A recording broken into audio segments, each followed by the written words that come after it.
Welcome back to Thriving on GLP-1s. My name is Megan Ostler. I am the dietitian here to help you thrive on and after your GLP-1 medication journey. So in lesson 1, we talked about how GLP-1 medications work and why your nutrition still matters.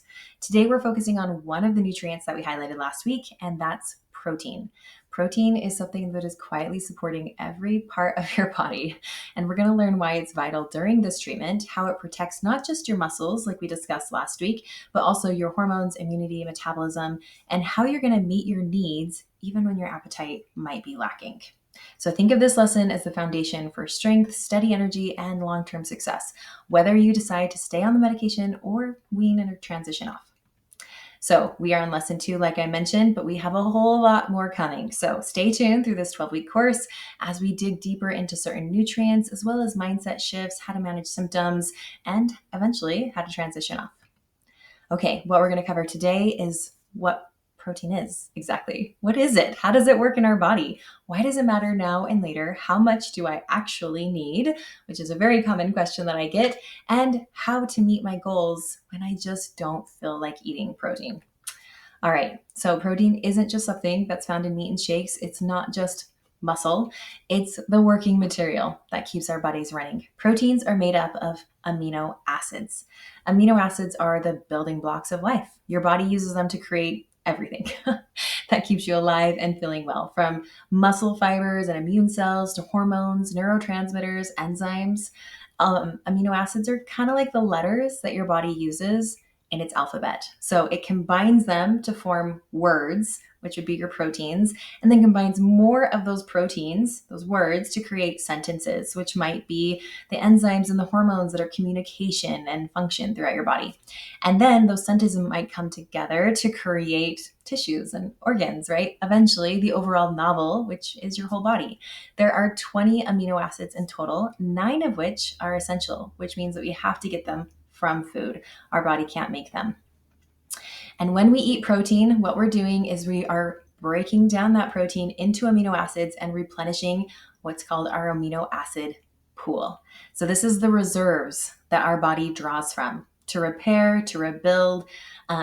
So if we have too many amino acids, right, then they're converted to something else for storage. If we have too little, then our body breaks down muscles or lean tissue, bone, in order to get amino acids back to be able to build what needs to be built in that moment. So our body's in a constant balance of protein intake, building, breakdown, and especially on GLP-1s, we're trying to tip the scales away from the breakdown and more towards the building. And that's where consumption of protein becomes really important. When people hear protein, usually people think muscles. And I hear, okay, yeah, I know I need protein for my muscles, but it's so much more than that. It is woven into every system in our body. It's that raw material that builds from your DNA, your mRNA, all the way to your skin, your hair, your organs, your bones. It's inside every cell. It's the thing that communicates, right? It's the enzymes, the neurotransmitters, the spark reactions that keep you alive. So protein is really vital, from digesting food all the way to cell formation. And we use it everywhere, which is why when we're on these medications and we have less of an appetite and we're tempted to eat less of it, right? We have to really work to get enough protein to support our body, because it's not just muscle. Muscle is really important, but it's so much more than that.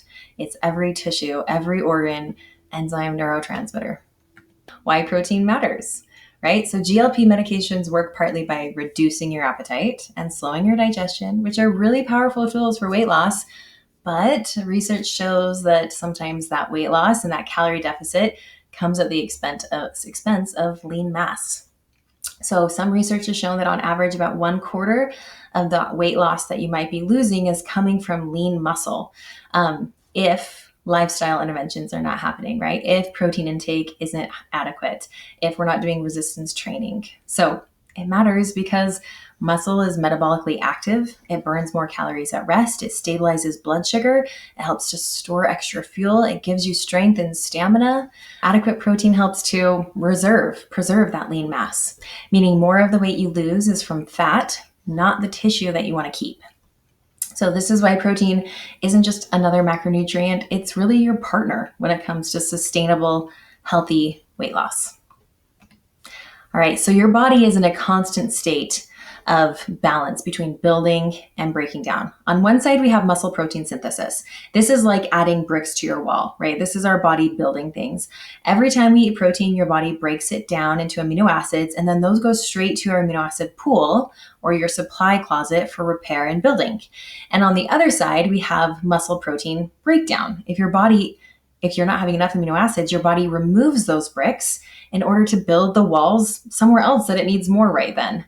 We want to make sure that we're tipping the scales more towards muscle protein synthesis than muscle protein breakdown. And the key to maintaining your muscle and metabolism is to keep that amino acid pool well stocked through regular protein intake. That doesn't just mean, though, at one time, it means all the time. When you eat protein at consistent intervals, eating small amounts throughout the whole day while you're on a GLP-1, you keep your body provided with the materials it needs to repair and maintain muscle without having to tear or break down what it's already built. All right, protein also complements your GLP-1 medication journey by reinforcing fullness. When you eat protein, your gut releases GLP-1, its own, right? So we're releasing our own plus getting a little boost. And then it also releases PYY, which is a neurotransmitter, the same hormones that many GLP-1 drugs mimic. And that synergy helps to further steady hunger cues, keep our blood sugar more stable, which means fewer dips in energy, fewer cravings, fewer, what can I snack on right now? Or I could eat my arm off right now moments later in the day. So another reason protein is so effective at keeping you full is that it also takes a long time to digest. It's the hardest macronutrient to digest, and your body uses more energy breaking it down and processing it than it does fat and carbohydrates. This is something called the thermic effect of food. And about 20 to 30% of the calories that are in the protein foods that you're using are going to be used just to break it down. So not only does protein keep you satisfied longer, it also slightly increases how much energy your body burns during digestion. This is a small but a meaningful edge when it comes to long-term weight loss right now, and then also as we wean off. So when it's time to reduce or stop medication, your appetite usually returns sometimes before your metabolism does, and holding on to muscle through adequate protein intake and resistance training helps keep that resting metabolic rate higher, helping you to maintain those results. And having a diet higher in protein helps to increase that thermic effect of food, making you just burn a little bit more calorie at rest. So think of muscle and protein intake as your metabolic savings account. And every time you're eating protein, you're making deposits into that bank account. All right, so then the next question is, well, how much do I need? For most adults, we want to target between 1.2 to 1.6 grams of protein per kilogram of body weight while we're on a GLP medication. Now, we might need more or less than that. So for somebody who's 180 pounds, that's about 100 to 130 grams. If you're over 50, or if you're training regularly, if you're in menopause, you may need to bump that up a little bit more, closer to 2 grams per kilogram. So in lesson 1, we had you kind of track. You did that awareness, right? And you were able to see what your baseline was. How much protein are you getting? Now on your handout for lesson 2, you're going to see an equation where you're going to plug in and find out exactly how much protein you should be eating, right? Because that 0.8 grams per kilogram of body weight, that might prevent a deficiency, that won't spare muscle and weight loss, that may not help you recover after workouts. It probably is not enough. So for the general population, doing a lightly active lifestyle, they're going to need 1 to 1.2. You are going to need 1.2 to 1.6 unless you're exercising a lot, trying to put on muscle, or in menopause or over the age of 50, in which case you're going to need closer to that 2.0 range grams of protein per kilogram of body weight per day. So remember, on your worksheet, you're going to see how to convert pounds to kilograms. That's important. We are not timesing this by the pounds. It's kilograms. Now, after your GLP-1 medication journey, you may be able to drop back down to just like 1.2. If you're maintaining a really active lifestyle, which I highly recommend, you might need to keep your protein intake higher. Athletes typically need about 1.5 to 2. If you're trying to build muscle back after your GLP-1 journey medication, and maybe you've lost a little bit, or maybe you're like now at your ideal weight, but you're trying to build some more muscle, that protein intake is again going to need to stay higher. So this is kind of the overall recommendation. Now, please note that we may need to adjust this based on your overall calories. I do not recommend exceeding 40% of your calories coming from protein. At that point, we're going to be displacing other nutrients. We won't be getting enough fat for fat-soluble vitamins and maintaining a healthy system, right? For our brain and things like that. We also won't be getting enough carbohydrates to meet our fiber needs. And so really, we need to get enough protein, but remember, too much, if our amino acid pool is very well stocked, then our body will do one of two things. It's either going to turn that protein into carbohydrate through gluconeogenesis, create blood sugar, and or it's going to turn it into fat for long-term storage.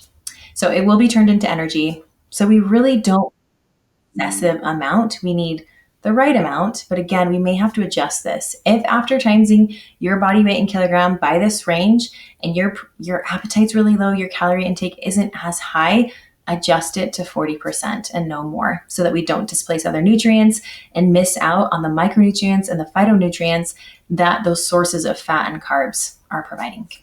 Protein doesn't just protect your muscles, right? It also helps steady you throughout the entire day. So there's this common myth that your body can only use a set number of grams of protein per meal, but that's just not how metabolism works. Your body maintains, again, that circulating amino acid pool. When you eat protein, it's broken down, you fill that up. Once that's done, again, your body will use it to either repair muscle, build enzymes, support your immune system, right? All of those things. If you go really long stretches without protein intake, then your body is going to need to break down other walls that it's built in order to refill that amino acid pool, because it might be more important for your body at that moment to create enzymes or immune cells, right, than it is for it to have extra muscle. So it's going to break those things down, which can slow metabolism, increase fatigue. But again, eating too much just leads to storage, either in the form of blood sugar, glucose through gluconeogenesis, or in the form of fat. So the goal is not some magic number each meal, but it's just steady supply. And that's going to start with having a goal for each meal. So on your worksheet, you're going to see your total grams of protein. You're going to then break it down. We want to have similar amounts at our meals and then a decent amount at snacks. Depending on how many snacks you're eating, your protein intake might be a little bit lower at your snacks. But again, break it down. I usually say divide your goal by 4 and then put that into 3 meals and a snack. If you need to have more than one snack, break that in half.